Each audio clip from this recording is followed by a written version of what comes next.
Welcome to सराव की classes. प्रिय विद्यार्थियों, पिछले 5-7 दिन से हम शिक्षा मनोविज्ञान पढ़ रहे हैं, एजुकेशन साइकोलॉजी। और एजुकेशन साइकोलॉजी में सबसे पहले हमने मनोविज्ञान की परिभाषाओं को जाना, लर्निंग को पढ़ा, सीखा, सिद्धांत, लर्निंग के बाद मोटिवेशन, मोटिवेशन के बाद व्यक्तित्व, और व्यक्तित्व के बाद समायोजन, और समायोजन के पश्चात हमने चिंतन, प्रतिनिर्माण, तर्क और समस्या समाधान, इन सब चीज़ों को जानना अति आवश्यक था। क्योंकि मोटे मोटे रूप से जो हमारा शिक्षा मनोविज्ञान है, जब तक हम उन चीज़ों को समझ नहीं पाएंगे तब तक हमें उस विषय पर जो परफेक्शन है, दक्षता है, वो नहीं आ सकती। लेकिन उनको मोटे रूप से जानने के पश्चात हमारा इम्प्लीमेंटेशन है संसार के जो भावी नागरिक हैं हमारे देश के, उन नौनिहालों को शिक्षक तराशता है। और हमने पहले ही बात की कि उनमें हिडन टैलेंट पाया जाता है, और एजुकेटम हिडन टैलेंट को बाहर निकाल करके उसको शिक्षा प्रदान करना ये टीचर का काम है। तो उसी से रिलेटेड कुछ बेसिक फंडामेंटल्स हैं जो बहुत सी किताबों में केवल नाम ही आता है, डायरेक्ट इंस्टिंक्ट, मूल प्रवृत्ति। उसको आज हम मूल प्रवृत्तियां, प्लूरल में इंस्टिक्ट्स, और एक वर्ड होता है तो मूल प्रवृत्ति। और इन मूल प्रवृत्तियों को मैकडूगल महोदय ने शॉर्ट में परिभाषित किया कि मूल प्रवृत्तियां प्रत्यक्ष या अप्रत्यक्ष रूप से मानव क्रियाओं की प्रमुख चालक है। मतलब ये अंतर ड्राइविंग है, अंत प्रेरणा है, जो जन्मजात है। और उन जन्मजात मूल प्रवृत्तियों को 3 पक्ष में बांटा उन्होंने। वही ज्ञानात्मक स्वरूप, भावात्मक स्वरूप जिसे संवेग भी बोलते हैं, क्रियात्मक स्वरूप जिसे एक्टिविटी बोलते हैं। 3 मतलब जो है उन्होंने स्वरूप बताए कि ये जो मूल प्रवृत्तियां, करीब 14 मूल प्रवृत्ति है, जिनके वर्ड और अपन अर्थ लिख करके तो बहुत सी किताब हम देखते ही हैं, लेकिन इनको 3 पक्षों में, ज्ञानात्मक पक्ष, भावात्मक पक्ष और क्रियात्मक पक्ष, जो हमारे सीखने के 3 एस्पेक्ट्स है, 3 एस्पेक्ट्स हैं, उनमें इनको दिखा गया है। अब हमें यह जानना है कि ये कौन सी मूल प्रवृत्तियां हैं, इनका ज्ञानात्मक पक्ष क्या है, इनका भावात्मक पक्ष क्या है, और इनका क्रियात्मक पक्ष क्या है, और कैसे हम इनको शिक्षा में अधिकाधिक लाभ इनके द्वारा उठाया जा सकता है। ऐसी धारणा के साथ आज हम इन मूल प्रवृत्तियों पर फोकस करेंगे कि जो समराइज है, जो इनके अर्थ है, उन अर्थ को कैसे हम जान करके शिक्षा में चेंज ला सकते हैं। तो प्रिय विद्यार्थियों, सबसे पहले मूल प्रवृत्ति है प्लायन। प्लायन का मतलब होता है भागना, है ना। तो प्लायन कर गया, गांव छोड़ गया, देश छोड़ गया, दुनिया छोड़ गया। तो प्लायन वर्ड बालक की एक तरह से जन्मजात प्रवृत्ति होती है, और जब इस प्लायन पे अंकुश नहीं रह पाता है तो बिल्कुल ही वो आदमी नकारा हो जाता है। बच्चे दिल के सच्चे होते हैं, बच्चों को जैसे बनाया जाए वैसे बन जाते हैं। तो इस प्लायन के ज्ञानात्मक पक्ष में कहा भयप्रद वस्तु, उसको कोई भी भय लगता है, शेर को देखेगा, सर्प, भयंकर आवाज हो रही तो एकदम जानवर डर जाता है, बच्चे भी डरते हैं, स्वप्न आता है, पशु आक्रमण होता है। फिर भावात्मक स्वरूप बताया कि कॉमन रूप से भय होता है, क्रिया अपनी रक्षा के लिए भागना। अब कोई आदमी जानवर भग के आ रहा है तो बच्चा क्या करे, दूर जाइए। अब छोटा जानवर बड़े जानवर देख डर जाएगा। तो ये प्लायन के बारे में बताया कि प्लायन के माध्यम से हम कैसे मतलब जो है उसको क्लियर करें। फिर आता है युयुत्सा, जिसका मतलब होता है एंगर, क्रोध। अब यदि आपकी मूल प्रवृत्ति है युयुत्सा, और उस पर यदि हमारा आगे शिक्षा में हम इसको सुधार नहीं करेंगे तो इसकी जो प्रवृत्ति है वो तो कह रहा है कि लक्ष्य प्राप्ति में बाधा है, बैरियर बन गया आपका। शत्रु द्वारा निंदा या आक्रमण, अपने ऊपर संकट आना, ये सब इस बात का ज्ञानात्मक स्वरूप है। भावात्मक में क्रोध, क्रोध भी कहते ना, जहां क्रोध है वहां काल है, क्रोध पर विजय प्राप्त करो। क्रोध आना एक स्वाभाविक प्रक्रिया है, क्रोध आना एक स्वाभाविक प्रक्रिया है। और मनुष्य में भी नर को क्रोध एक नितांत और संभावी प्रक्रिया है। लेकिन क्या वो क्रोध हमारा बरकरार रहे? ऐसा नहीं।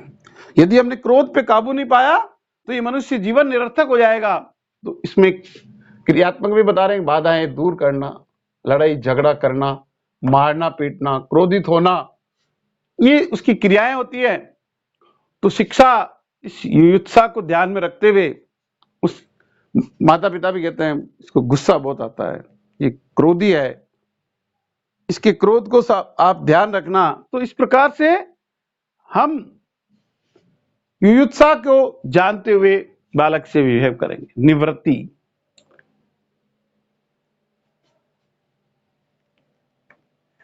निवृत्ति भी अपने आप में एक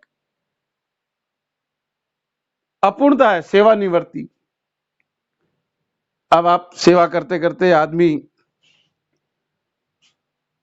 आज से नहीं, पहले 55 साल में टीचर को रिटायर कर देते थे। उसके बाद थोड़ा और बढ़ाया कि अनुभव ही बाद में प्राप्त होता है, 56 में रिटायर कर दो। फिर बाद में सरकार ने 58 कर दिए, 60 साल कर दिए। बहुत से स्टेट में, बहुत से विभाग के केंद्र में 62 साल है, कुछ पदों पर 65 साल है, और कुछ पदों पर 65 में रिटायर तो कर देते हैं, लेकिन इनसे सेवाएं आप ले सकते हैं। फुल प्लेस मतलब ठीक है, उनका पेमेंट शेड्यूल अलग ही होता है, लेकिन उनके अनुभव के आधार पर उनसे सेवा लेते तो 70 हो गया। और वास्तव में अनुभव दुनिया की एक सबसे बड़ी मिसाल है, लाभान्वित करने वाली एक प्रक्रिया है। तो यहां निवृत्ति वर्ड दिया गया है। अब अरुचिकर वस्तुएं, घटनाएं, गंदे व्यक्ति या वस्तु को देखना तो वह में उससे घृणा होती है, और घृणा करने वाली वस्तुओं से दूर रहना। यहां निवृत्ति का मतलब त्याग से है। पुत्र कामना, संतान की इच्छा अनुभव करना, बच्चों को लेना, देखना, उनको उठा करके प्रसन्न होना, देखते ही किसी को उठा लेना। तो इससे क्या झलकता है? वात्सल्य, प्रेम, मां का प्रेम, वात्सल्य, पिता का प्रेम। अब क्रियात्मक में बच्चों की देखरेख करना, उन्हें प्रेम करना, उन्हें खिलाना, उनकी रक्षा करना, ये सब क्रियात्मक रूप है देखने का मिलता। लेकिन ये वे कॉमन जिनको हमें ध्यान में रखना है। अब हमें शिक्षा में जो विशेष मूल प्रवृत्तियां है, शरणागति और जिज्ञासा, ये बालक में होती तो जन्मजात है, लेकिन उसको शिक्षा के माध्यम से ही कूट कूट कर भर दिया जाता है। यदि हम पहले जिज्ञासा की बात करें तो जिज्ञासा बालक की प्रथम सीढ़ी है। और भारतीय दर्शन का तो मतलब ही होता, फिलोसॉफी, मैंने पूर्व में बताया कि फिलो का मतलब टू ईगर फॉर नॉलेज, ज्ञान के प्रति अनुराग, सोफी यानी अध्ययन। और प्लेटो महोदय जो हमारे भारत के प्राचीन दार्शनिक है, अरस्तु और प्लेटो, तो प्लेटो महोदय ने कहा कि curiosity is the mother of all knowledge, curiosity is the mother of all knowledge. उत्सुकता ही हमारे ज्ञान की माता है, जिज्ञासा ही समस्त ज्ञान की मां है। तो हमें जिज्ञासु होना चाहिए, ये हमारी बहुत महत्वपूर्ण प्रवृत्ति है। मूल प्रवृत्तियों में बालक यदि जिज्ञासु नहीं है, बालक क्या, संसार के प्रत्येक प्राणी जिज्ञासु होना एक स्वाभाविक प्रकृति। कहते ना, बालक वो बालक ही नहीं है जो चंचल नहीं हो, और चंचलता अंकुश से कंट्रोल रहती है, अन्यथा उल्टा भी रहता है, चंचलता बिखराव का द्योतक होती है। अब आप देखिए, इस बात में बड़ा सार गर्भ है कि मैं एक और कह रहा हूं, जिज्ञासु होना चाहिए, बिल्कुल। और curiosity is the mother of all knowledge, ये प्लेटो महोदय ने कहा कि जिज्ञासा ही समस्त ज्ञान की मां है। अब मैंने और कह दिया कि जिज्ञासु प्रवृत्ति के बालक चंचल होते हैं, और उसमें नेगेटिव बात कर दी कि चंचलता बिखराव का द्योतक है। बिल्ली को कांच के महल में छोड़ दो, तैश नैश कर देगी। मेरा कहने का अभिप्राय यह है बालकों कि नर्सरी के टीचर का काम बड़ा महत्वपूर्ण होता है, क्योंकि बालक को आपने, उसमें सब प्रकार के बालक होते हैं। यदि मान लिया कि क्लास में, वैसे तो जो हमारी अनुभव और शिक्षा है कि कक्षा में 20 और 25 ही होने चाहिए, लेकिन समय और विडंबना और क्वालिटी और क्वांटिटी के आधार पे मोस्टली हम देखते हैं कि 50 स्टूडेंट। अब 50 स्टूडेंट यदि एक क्लास में है तो उसमें ये भी नहीं कि सारे ही मतलब जो है कमजोर तबके के होते हैं या निर्बल है या वीक है। बच्चे बड़े एक्टिव होते हैं, चंचल होते हैं। अब टीचर यदि वहां पे साइकोलॉजी से ओतप्रोत नहीं है, हर दृष्टिकोण से, पंक्चुअलिटी नहीं है, रेगुलर नहीं है, सिंसियर नहीं है, बच्चों को वहां क्लास में छोड़ के यदि आप प्रिंसिपल साहब को डायरी देने चले गए, बच्चों को छोड़ करके आप बाहर पानी पीने लग गए, बच्चों को छोड़ करके आप वॉशरूम चले गए, बच्चों को छोड़ करके आप मोबाइल से बात करने लग गए, और किसी बच्चे ने इत्तेफाक से एक के आंख में पेंसिल डाल दी, किसी ने कोई ब्लेड मिल गई उसके तो कट मार दिया, किसी बालक ने किसी को स्लेट से मार दिया, कुछ भी हो सकता है। गौर फरमाइए आप, इसका मतलब क्या हुआ इन सब बातों का सार कि स्कूल का टाइम 8 बजे का है, टीचर बिफोर टाइम स्कूल पहुंचे, और जो ही उसका फर्स्ट पीरियड उस क्लास में आता है,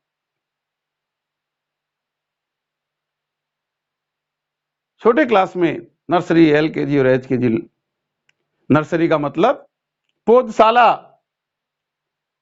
इसलिए तो हमारे दर्शन में और हमारे मनोविज्ञान में बताया है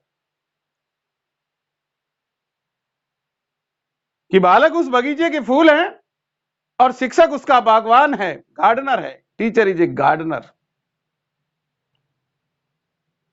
फूलों से उसकी उपमा दी गई है,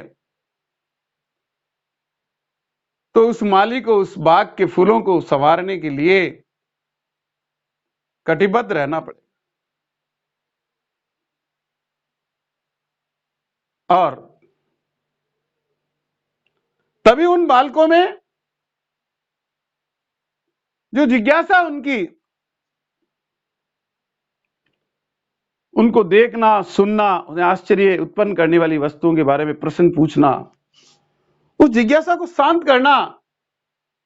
प्रथम जिज्ञासा बालक की प्रथम माता गुरु होती है, उससे भावुकता में पूछता है और जिज्ञासा को माता शांत करती है। दादा दादी होते हैं, जब थोड़ा समझ आ जाती दादा दादी के पास बैठता है, बातें करने लगता है, दादा दादी उसकी जिज्ञासा को शांत करते हैं। बाहर खेलता है, गली मोहल्ले में बड़े बुजुर्ग उसकी जिज्ञासा को शांत करते हैं। विद्यालय में जाता है, विद्यालय के अध्यापक, विद्यालय के अन्य अध्यापक, विद्यालय के अन्य बालकों से वो बहुत कुछ सीखता है, अच्छाई और बुराई दोनों को साथ साथ सीखता है। तो इस प्रकार की जो जिज्ञासा है वो मूल प्रवृत्ति है, और मैं तो कहता हूं कि ये बहुत ही ठोस मूल प्रवृत्ति है। Curiosity is the mother of all knowledge. तो इससे आपको ये ध्यान रखना है कि बालक को मतलब जो है किस प्रकार से जिज्ञासा के अंदर सीखने की प्रवृत्ति में उन्मुख रखना है। नेक्स्ट आती है हमारी काम प्रवृत्ति। सुंदर वस्तु आदमी देखते ही उसको लपकता है। विपरीत लिंगीय आकर्षण, बचपन से ही बालक उसको रहता है। सुंदर वस्तु व्यक्ति को संबंध, साहचर्य, उससे साथ उठना, साथ बैठना। आत्मस्थापना, आत्मस्थापना का मतलब पद की प्राप्ति। अपन पूछते भी हैं, अपन खुद भी उन बच्चों कहते हैं, थोड़ा समझ आती है, बेटा बड़े होके क्या बने? कोई कहता है डॉक्टर बनूंगा, दूसरे को पूछते हैं वो कहता है मैं तो जज बनूंगा, तीसरे को पूछता है पुलिस बनूंगा, चौथे को पूछता है पहलवान बनूंगा, पांचवे को बना मैं तो सेठ बनूंगा, छठे को पूछता है मैं तो साइकोलॉजिस्ट बनूंगा। तो आत्मस्थापन में बालक को ज्ञानात्मक दृष्टिकोण से उसका स्वरूप आता है। जब भावनात्मक रूप से देखते हैं तो कहता है मैं श्रेष्ठ बनूंगा, मेरा आत्माभिमान है, मैं स्वावलंबी बनूंगा, मैं बड़ा होकर खूब कमाऊंगा, आपसे पैसे नहीं चाहिए। इस प्रकार की बातें बच्चा करता है। फिर क्रियात्मक रूप से उसमें बड़प्पन झलकने लगता है, गौरवता झलकती है, शान दिखाता है, कॉलर के हाथ लगा कहता है लगा मेरा शर्ट। तो कहने का मतलब आत्मस्थापन की मूल प्रवृत्ति भी बालक में जन्मजात होती है और हमें उसको आगे बढ़ाने के लिए में अच्छी प्रेरणा उसको देनी चाहिए। तो ये अपने आप में ये सब चीजें बड़ी अच्छी होती है। फिर विनीत भाव, ये तो बहुत इंपॉर्टेंट है। जिस प्रकार मैंने जिज्ञासा बताई है, उसके बाद दूसरा जो मेन बाकी है तो सब में अपना में इंपॉर्टेंट, लेकिन स्कूलिंग में और बालकों के लिए विनीत भाव, विद्या ददाति विनयम, विद्या विनम्रता से प्राप्त होती है। विनम्रता के बिना, नम्रता के अभाव में विद्या को आप प्राप्त नहीं कर सकते। सुचारू रूप से, स्पष्ट रूप से, वास्तविक रूप से आप विद्या तभी प्राप्त कर सकते हैं जब आप में विनीत भाव हो। ये विनीत भाव में भी वही चीजें होती है, क्यों कि आपको अच्छे पद की लालसा रहती है, प्रतिष्ठा की लालसा रहती है, धन वैभव की रहती है, बल की रहती है, बुद्धि और श्रेष्ठ की उपस्थिति, श्रेष्ठ व्यक्तियों के साथ बैठना और उनके साथ ही अपने विचार रखना। तो मतलब इस प्रकार से आपको मतलब जो है विनीत भाव, अधीनता की भावना। अब यदि उसमें क्या होता है, अधीनता की भावना को स्वीकार करता आत्मीयता, फिर मतलब जो है अनुनय विनय करना, नम्र होना, आज्ञा पालन करना, सामूहिकता, ग्रुप, सब जाति के सदस्यों अपने ग्रुप में रहना, सब जाति के सदस्यों के साथ रहना, उनकी आवाज सुनना, एकाकीपन बताया गया भावनात्मक रूप में, और वापिस क्रियात्मक सब जाति के सदस्यों के साथ रहना। भोजनान्वेषण, भोज्य पदार्थों को देखना, होता है ना, मुंह में लार आ गई है, भूख लग रही है, भोजन प्राप्त करने का प्रयत्न करता है। संग्रह प्रवृत्ति अपने आप में बहुत ही इंपॉर्टेंट है। संग्रह प्रवृत्ति कि किस प्रकार से हम संग्रह करें जिससे हमारा मतलब जो है दूसरों के बाद अपन कोई भी अच्छी वस्तु देखते हैं तो उसको प्राप्त करना, अधिकार, उस पर अधिकार जताना, वस्तु को प्राप्त करने का प्रयत्न करना, कैसे भी लेके दे के, बहुत से फिर उसकी दूसरी रूप चुरा के भी प्राप्त कर लेते हैं। रचना, रचना से सुख सुविधा रचना करता है, प्रयत्न करना, एकत्रित करना। आपने देखा कि संग्रह में आपको बहुत सारी बातें हैं, अपन इसलिए विद्यालय में भी रखते हैं। कोई जो है कांच के वो महल बनाते हैं, कोई मतलब जो तीलियों के कुछ डायग्राम बना लेते हैं, उससे अलग रूप बनाते हैं। तो ये संग्रह प्रवृत्ति भी विद्यालय में इसलिए सारी एक्टिविटीज को रखा जाता है कि बालक की ये मूलभूत प्रवृत्तियां होती है, और मूलभूत प्रवृत्ति ईट ईट करके, यानी एक प्रकार ईंटें और ईंटों से मकान बनता है। आपको उसकी अपन कई जगह पढ़ते हैं, वो सब एक दूसरे रिलेटेड है।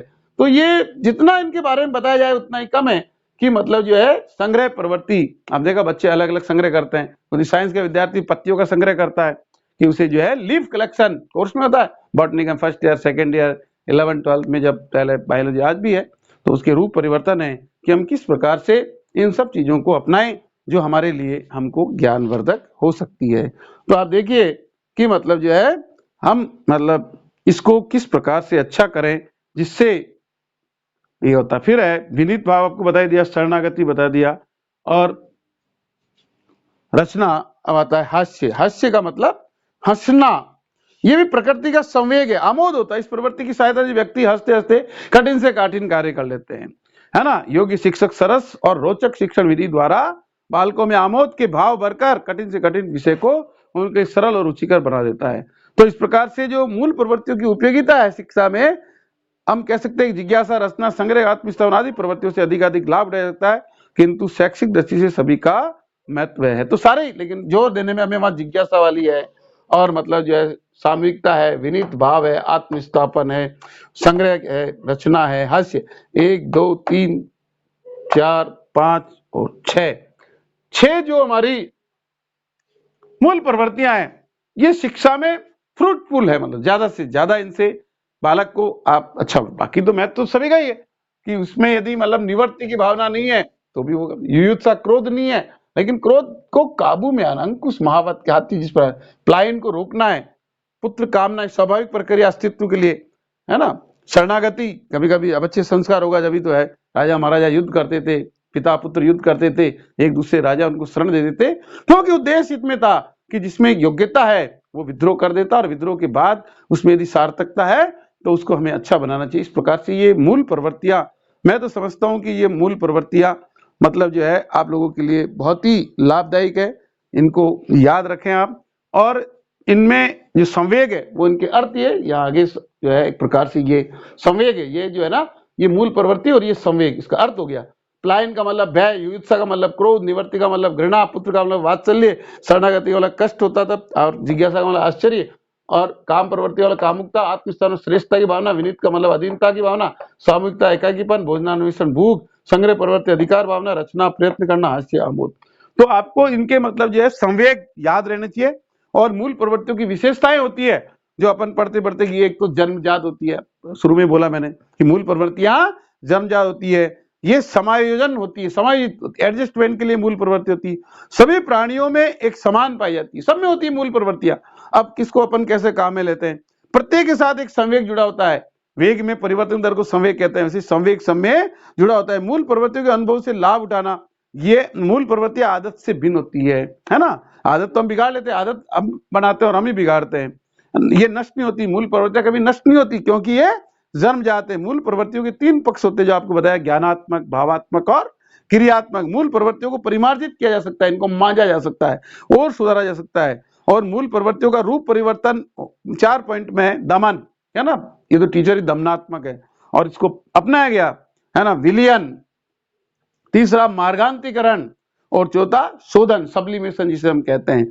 तो ये इनका रूप परिवर्तन है। और मूल प्रवृत्तियों का शैक्षिक महत्व, एजुकेशन में हम इसको पढ़ रहे हैं, बाकी मनोविज्ञान तो और इंडस्ट्रियल में भी है, क्लिनिकल में भी है।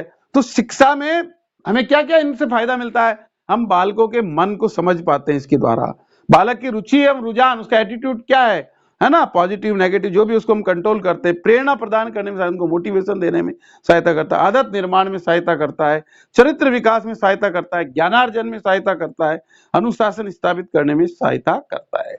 अब शिक्षा की दृष्टि से मूल प्रवृत्तियों की उपयोगिता, क्योंकि अपन बार बार इसकी बात करते हैं, तो इसमें क्या होता है, उसकी जो मैंने बताया जोर देखिए, जिज्ञासा, रचना, संग्रह, आत्मस्थापन, सामूहिकता, प्लायन, युयुत्सा और काम प्रवृत्ति, इन पे इतना फोकस दिया जाता है कि इन मूल प्रवृत्तियों को हम संजोए रखें, जिसके द्वारा अच्छे नागरिक तैयार हो, बालकों में अच्छे संस्कार हो, और संस्कार की जो शिला होती है बड़ी मजबूत होती है, और हम भावी पीढ़ी का अच्छे से अच्छा निर्माण करते हैं। तो प्रिय विद्यार्थियों, आज के दिन जो हमने मूल प्रवृत्ति पढ़ी, 14 मूल प्रवृत्तियां हैं, इन मूल प्रवृत्तियों को आप आत्मसात करें, और आत्मसात करने के बाद शिक्षा मनोविज्ञान में, और ये तो कॉमन है, सभी मनोविज्ञान में लागू होती है, लेकिन शिक्षा मनोविज्ञान में हमें कैसे इनके जो बातें बताई है उनको आपको मतलब जो है आत्मसात करना है। और इनके ऊपर अब अपनी जो भी चीज अपन पढ़ेंगे वो टिकी है, और जो पहले पढ़ी है उसका भी इनसे संबंध था, और वो सब मिलकर के ही मूल प्रवृत्तियां ही हमारे मनोविज्ञान का है। मनोविज्ञान जो है कला या विज्ञान है, मतलब ये कला भी है और विज्ञान भी। क्यों? क्योंकि ये शिव के समान सत्यम शिवम सुंदरम की अभिव्यक्ति करता है कि संसार में सबका कल्याण हो, कल्याणकारी भावना, मनोविज्ञान, मन का विज्ञान, आत्मा का विज्ञान। तो शिव की समान इसको मतलब जो है संभव बताया गया कि विकासात्मक दृष्टिकोण से मनोविज्ञान एक अच्छा विज्ञान है। तो आज आपको यदि ये वीडियो और ये अपन जो पढ़ रहे हैं अच्छा लगे, सब्सक्राइब करें, ज़्यादा से ज़्यादा लाइक करें और दूसरों को शेयर करें, जिससे कि ज़्यादा से ज़्यादा विद्यार्थी जो कंपटीशन दे रहे हैं, चाहे वो रिट का हो, चाहे सीटेट का हो, चाहे लेवल फर्स्ट हो, चाहे लेवल सेकंड हो, चाहे सेकंड ग्रेड हो, चाहे फर्स्ट ग्रेड हो, सभी में मनोविज्ञान को जोड़ा गया है, शिक्षा मनोविज्ञान को विशेष रूप से। तो उसकी ओर हम अग्रसर हैं कि ज़्यादा से ज़्यादा आपको ज्ञान जो है आप उसमें मतलब जो है हौसला अफजाई के लिए अपने ज़्यादा से ज़्यादा लोगों को इसमें देखने के लिए प्रेरित करें। धन्यवाद।